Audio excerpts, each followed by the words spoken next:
Yesterday, in the city of Philadelphia, the funeral services was held for YNG Cheese, who is the son of Philadelphia-based rapper and podcaster Gillie Da Kid. And let me just say this, I've never met Mr. Gillie Da Kid or Wallow, but I've heard so many remarkable things about the brother and what he does from the city of Philadelphia. Not only that, I mean, just look at Cameron the Mace with the It Is What It Is radio show or YouTube show, and they're also responsible for helping them get to where they're at. So when we talk about this man, we got to understand who we're talking about. We're not talking about a guy, that you don't like him because of his personality or what he said before. This is a guy who's actually a doer in Black Philadelphia, okay?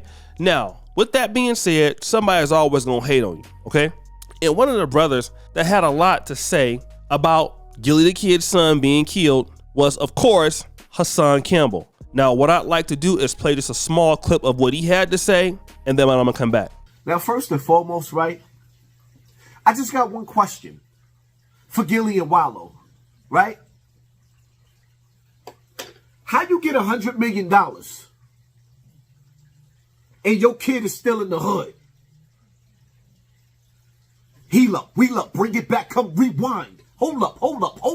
How do you get $100 million check? Why is your kid still in the hood? See, let me tell y'all a little story, right? Not too long ago, I had an individual that I was trying to help. Now, another brother and from what I understand, a very stand-up guy in the city of Philadelphia and also in the hip-hop community, a brother by the name of Mike Knox was really pissed off about what Hassan Campbell said. I want to play what Mike Knox said, and I'm going to come back. I have to defend my brother, Gillie. He's going through a rough time right now. Condolences to him and his family and his loved ones. But what we will not stand for is for anybody that is a YouTuber to try and use what my man is going through, losing his son, for clickbait. We are fathers out here.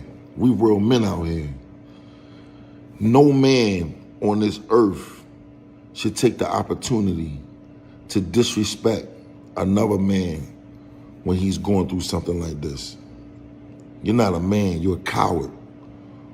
No YouTube influencer should be on no camera disrespecting a man as soon as he loses his son. Gillie and Wallow has done a lot for the city of Philadelphia, a lot, and they continue to do it. They continue to do it. They put people on. They show people the game behind closed doors. They put on like so many businesses in the city of Philadelphia. There's no way in the world that anybody should sit back and let this coward that's a YouTuber disrespect Gillie and his family. We won't stand for that. And if you as a father, if you got a child, you should know the worst thing to do is what you're doing. You can't even be human to think that you can sit there and disrespect this man and his son. Now, me weighing in on that, man, I mean, I'm not a father, but I'm definitely going to agree, right? A lot of us as brothers, we just, anything happen to somebody, man, we don't even care at all. Now, Hassan Campbell, and I'm going to say this, I don't know the guy, but the excuse that he tried to make, because again, if you listen to Hassan Campbell, he was trying to say that this conspiracy theory of, Wallow and Gillie, they're part of the Illuminati kind of thing, and they're in this evil culture. So, that kind of thing, right? Well, listen to what Hassan Campbell just said. I'm going to play this, and I want you to hear this lame ass excuse of what he's talking about.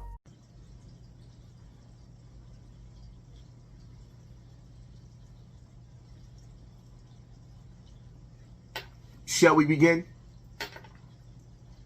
Shall we begin? Let me set the record straight real quick, right? First and foremost, nothing that I do on this internet is for clout. That's for one. For two, my message been so strong on this internet, I've been being attacked by the Shaitins, by the Jins, by the bots. So my page is not monetized. So my message, what I said, when I said what I said to Gillie, this ain't have nothing to do with clout chasing or being monetized. I already got the clout. It's too late for all of that. Don't try to switch the game up. It ain't about the clout. It's always been about the message. And because my whole catalog of videos that came down off of YouTube to save my YouTube page, I can't go back to all of the messages. I didn't just start this. That's for one. So when it comes to Gillie and Wallow, the only difference is what I didn't know that would have changed the way I would have handled them was the fact that I didn't know Gillie and Wallow was my Muslim brothers.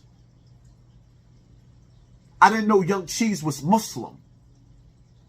So that right there would have changed the way I would have handled the situation with my brothers. Because what the law says is a Muslim's life, family, and property is sacred to another Muslim, which means that Gillie, Wallow, and YNG Cheese life, family, and property is sacred to me. So I would have handled my brothers totally different than I would have handled you kuffars, aka disbelievers. But here's the problem, right? I didn't know Gillie was Muslim. I didn't know Wallow was Muslim. I didn't know YNG Cheese was Muslim. And I get it. Sometimes when you're trying to win in this shaitanic world where Satan is ruling, you got to blend in. But the problem with that is when we blend it in, we can't be identified by Allah and his messengers when we looking like the disbeliever.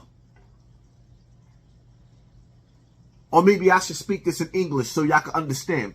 When you look like evil, when you look like the dunya, the hellfire, it's kind of hard for the righteous to tell that y'all brothers. Now, what he's talking about there is, listen, if I were to know that you were Muslims, I would have treated you differently. But because I didn't know and you're so close to evil, I can't see you. As if he's the most holiest guy in the world. I mean, people are just crazy here on YouTube. But the kicker of all of this was Dr. Umar Johnson. I want to play what Dr. Umar Johnson had to say about this, and then I'm going to come back. Our good brother in Philadelphia, co-host of one of the top hip-hop podcasts in the world, lost his son to senseless violence the night before last. My condolences go out to him, his co-hosts, his queen, his children, his aunts, his uncles. The whole Philadelphia is hurting for him right now. The whole Philadelphia is hurting for him right now. But what I find absolutely unforgivable, deplorable, disgusting, conduct unbecoming black men is to see all these social media opportunists, to go on YouTube and see all these social media opportunists use this man's loss of a son, use this man's loss of a son as an opportunity to attack him, belittle him, malign him, persecute him in the public while he's trying to mourn the loss of his son. What has happened to masculinity in the black community? What has happened to masculinity in the black community? What has happened to masculinity in the black community when on the very day, the first 24 hours that this man was met with the shock of losing his oldest son, you social media opportunists jump on YouTube and do hours worth of content filled with slander, baseless accusations, indictments without facts, conspiracy theories with no basis or connection to the evidence of the crime scene. Is that what we doing now, black men? Is that what we doing right now? Are you really telling me that we don't even have the respect to give somebody time to process the loss of a child on the same day they lost the child? I mean, I know you social media YouTubians are thirsty for views. I understand the YouTubian culture because I've been an object of its slander. I understand how the YouTubian community operates. But can we have no principles? Can we have no morals? Can we have no rules of conduct? Can we not create some principles of solidarity? And this wasn't mostly black women. This was black men slandering a black man. This was black men slandering a black man. I mean, my God. Accused him of everything under the sun without an ounce of proof. You can't even give the man 24 hours of peace. Y'all went on the attack immediately. I can't imagine what he going through right now. I can't imagine what he going through. Dr. Umar Johnson is 100% right. And the thing about Dr. Umar Johnson is when he's right, he's right. What is with black people and these conspiracy theories? And I know he's talking about Hassan Campbell, because there's always some kind of ridiculous conspiracy theory about why somebody got killed. We don't know why they got killed. You wasn't there. You don't live in Philly. I don't live in Philly. And then not even 12 hours go by. I mean, just think about this, man. You just lost your son. You have worked all of your life trying to take care of your son. Then you're going to ask a question, well, why didn't he move? Bruh, he's 25 years old. Maybe he don't want to move, okay? Maybe he don't want to move. But then you don't have no kind of respect for this man. Let him grieve. But now, if you lost your son, you will want somebody else to let you grieve, wouldn't you? If you lost your son, think about this, and it's in a tragic way. You lost your son because somebody killed him. Then you have somebody come out here saying something sick like that, man, especially about a guy. And I know some of you brothers out here don't like Wallow. Well, he's in that lifestyle. He talks to rappers. They're in the culture. Come on now. Gillie ain't out there killing nobody. Wallow ain't out there ain't killing nobody. They have a podcast. They give money to the city of Philadelphia. They help black businesses. His son, from what I understand, wasn't killing nobody. Y'all these are lame excuses, man. So why we have so much black hatred?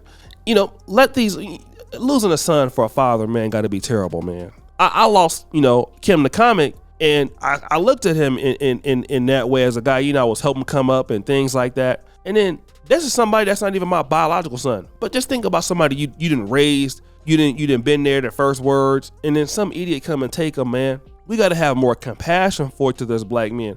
And I'm gonna just say this. A lot of us want compassion from the world when we don't even show it to ourselves. And that's something that we got to work on as a group of people. I'm not excluded with that. Me also. As black men, man, we got to start having some level of favoritism toward each other, some level of honor toward each other. Because, man, that's just what we have to do. It is sad, bro. It is sad. And I hope Hassan don't go to Philly no time soon. Because, man, this level of doing that kind of stuff, man, it really just makes somebody hate you. It can make somebody hate your family and all of that. We got to watch what we say on this internet, man, and let people have their respect. You know what I'm saying? It shouldn't matter if the person is Muslim or not. We should be respecting them anyway. But guys, what do you think? It's your boy, O'Shea Duke Jackson, back at it again with another episode of The Celebrity Junk. I really appreciate you for all you do. Subscribe to the bell. We're out.